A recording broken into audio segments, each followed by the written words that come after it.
With the invention of the telescope, people were able to start seeing things up in the sky that we hadn't seen before. Some of these things were referred to as spiral nebulae. That's what this is. This is actually a hand drawing of one of these spiral nebulae from a large telescope. Well, as early as the 1750s, people would point to these spiral nebulae, and some of them suggested that these were actually the same sort of object as the entire Milky Way, that they were their own island universes, containing billions of stars, just like our Milky Way does.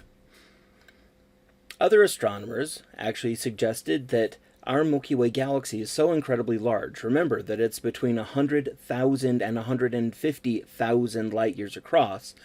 There couldn't be anything larger than that. Therefore, our Milky Way galaxy was the entire galaxy, and these objects, these spiral nebulae, were actually inside of our galaxy, and in fact were solar systems in the process of formation. Well, these ideas, back and forth, eventually led to what is known as the Great Debate, or the Shapley-Curtis debate, in 1920. So this was a conference trying to figure out the nature of these spiral nebulae. They had point and counterpoint over the course of several days. And eventually, after all of this, nothing was decided. The problem was that nobody actually knew the distance to these spiral nebulae. And without knowing the distance, then you can't know how big they are. If they're very far away, and therefore as large as our Milky Way galaxy, or if they are relatively close and therefore small, on the scale of a solar system instead of the scale of a galaxy. So we had this problem. What are these spiral nebulae? Well, in 1924, the Shapley-Curtis debate was finally settled by Edwin Hubble. Hopefully you recognize the name Hubble, because he did some important things. Specifically, Hubble was studying what was then referred to as the Andromeda Nebula.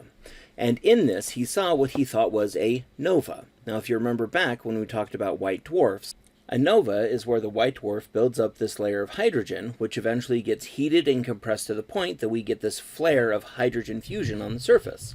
What this means is that white dwarf suddenly becomes brighter for a period, but then it fades back out back to its regular brightness.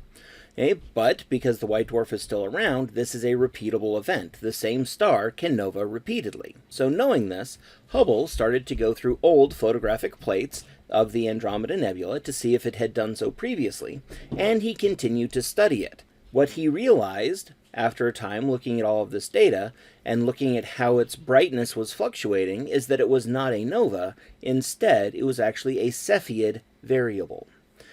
Now, if you remember, when we were talking about trying to figure out the scale of the Milky Way galaxy, we talked about variable stars, particularly Cepheid variables and RR Lyrae variables.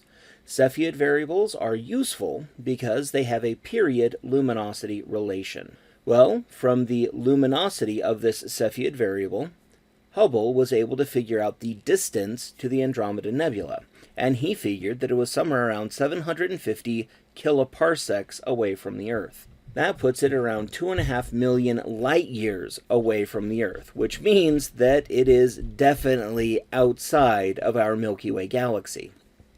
And at that distance, it had a diameter of around 70 kiloparsecs, which means that it is larger than our own Milky Way galaxy. Not only is it outside, it's big. Now, something that is interesting about the Andromeda Galaxy is that it is the most distant object that is still visible to the naked eye.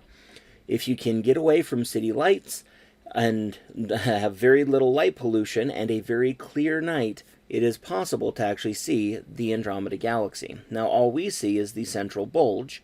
If we could actually see the entire thing, including the faint edges of the disk, it would actually take up 2.5 degrees in the sky.